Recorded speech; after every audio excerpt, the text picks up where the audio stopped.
Well, good afternoon, dear guests, colleagues, friends. Welcome to this year's BIS Innovation Summit. This is our first hybrid event after the first two virtual summits.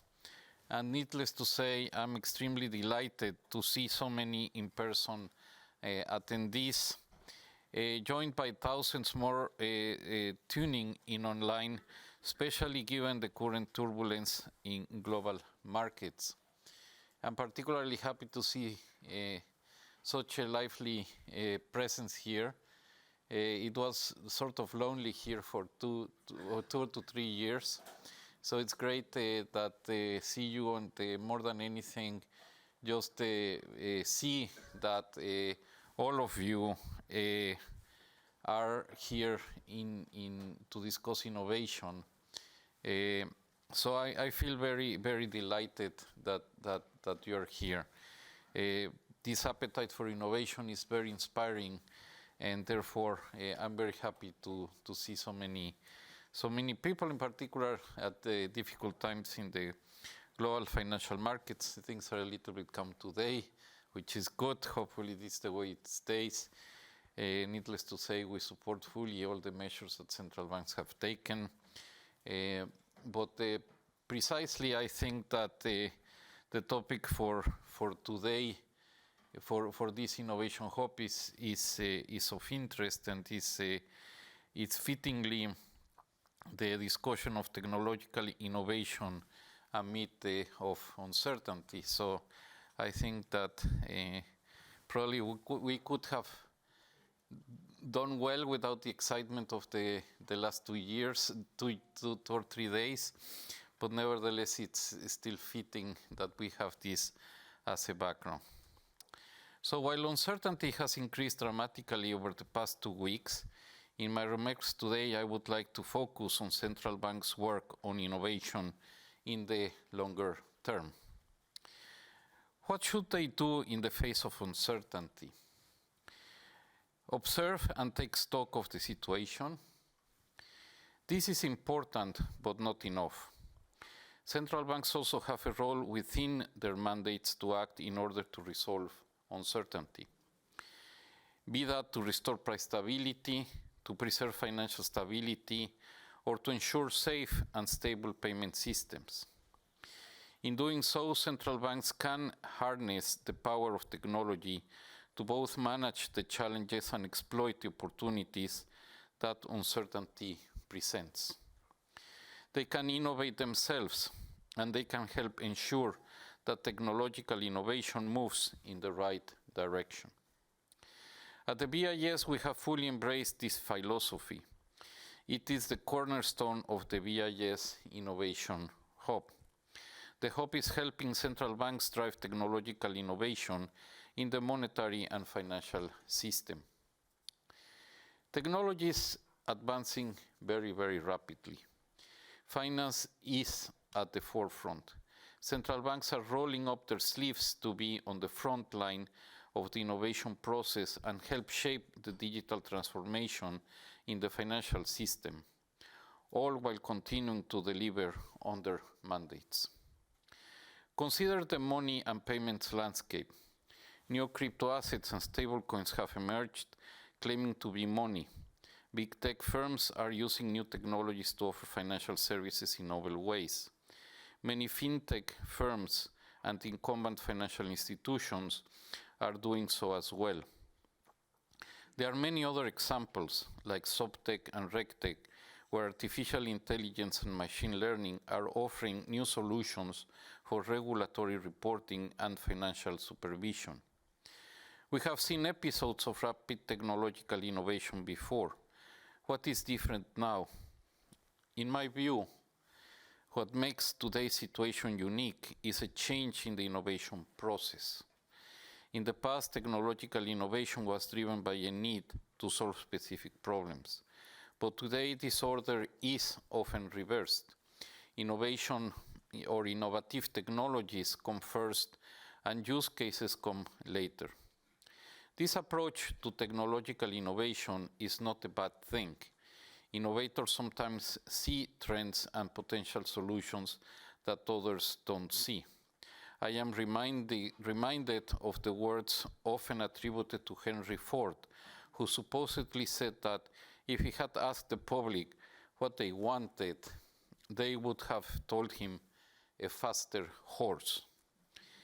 There is a lot of undiscovered potential in this kind of technological innovation. But when it comes to the financial system, extra care is required. Innovative technologies all too often forge ahead without an adequate framework for regulation or consumer protection. The law often lacks technological change. The crypto meltdown last year was a case in point. It is for this reason that central banks cannot afford to sit back and wait to see how innovation will unfold. Even when they are called to act on their most core functions, like we are seeing to now. They need to be on top of developments. They need to be in the driver's seat and steer the direction. Above all, they should look for ways to use technology to do their jobs better. But what exactly should central banks do to confront the challenges and exploit the opportunities presented by technological innovation? How should central banks innovate? I have 3 suggestions. First, central banks need to engage in practical experimentation. They need to think and act like innovators, start small and test, and fail quickly and learn fast. The BIS Innovation Hub is helping them to do that. In its experiments, the Hub employs the same design thinking and agile methodologies that are used in the tech sector. There are 18 projects currently running, while 9 projects have already been completed. The projects fall within 6 core areas of importance to central banks, including central bank digital currencies, next-generation financial market infrastructures, subtech, regtech, and open finance. Second, central banks must cooperate with each other. Most central banks are relatively small institutions, and the resources they have to devote to technological innovation are limited. But they are all facing the same challenges in developing technological solutions.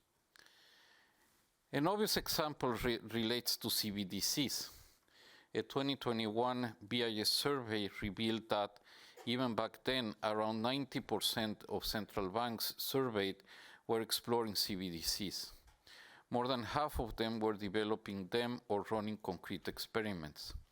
I expect that the figures of a forthcoming BIS survey, completed by a record number of 86 central banks, will show that even more central banks are working on them. CBDCs offer new opportunities, but can also pose new risks. Designing them needs to take stability into account as much as functionality. Central banks are facing other technological challenges.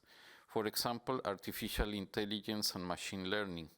These new technologies have the potential to enhance central bank capabilities to forecast key economic variables, monitor economic developments, and oversee financial firms. They can also entrench inequality even further if trained on biased samples. Both things have become even more crucial amid the uncertainty we are witnessing. Central banks can meet these challenges more effectively if they work together. The lessons learned from one central bank's experiments can be a building block for further experiments at other central banks. The BIS Innovation Hub is helping out here as well. A large number of central banks have partnered with us and are hosting BIS Innovation Centers. They collaborate with the Hub on projects, and our centers are also working with many other central banks.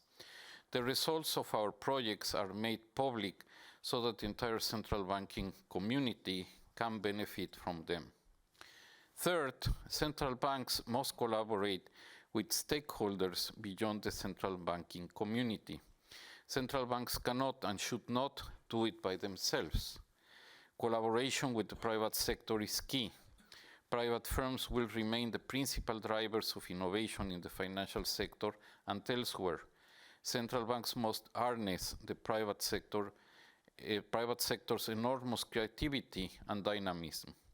Moreover, financial intermediation is ultimately performed by the private sector, and it needs to be brought along. The BIS Innovation Summit provides a forum to deepen our understanding of all these issues. Over the next 2 days, we will discuss with central bank, industry, and tech leaders a range of topics that are at the heart of technological innovation in the financial sector. This includes CBDC and the future of payments, artificial intelligence and machine learning, and the innovation process itself within central banks. You will also learn more about the exciting work of the BIS Innovation Hub in helping central banks prepare their financial systems for the challenges of tomorrow. So there is much to discuss. I'm really looking forward to this hub, and precisely the sharing of ideas here leads to the expectation we have, which is, as a matter of fact, quite high expectation of the outcome of this summit. So thank you all very much, and welcome to the BIS.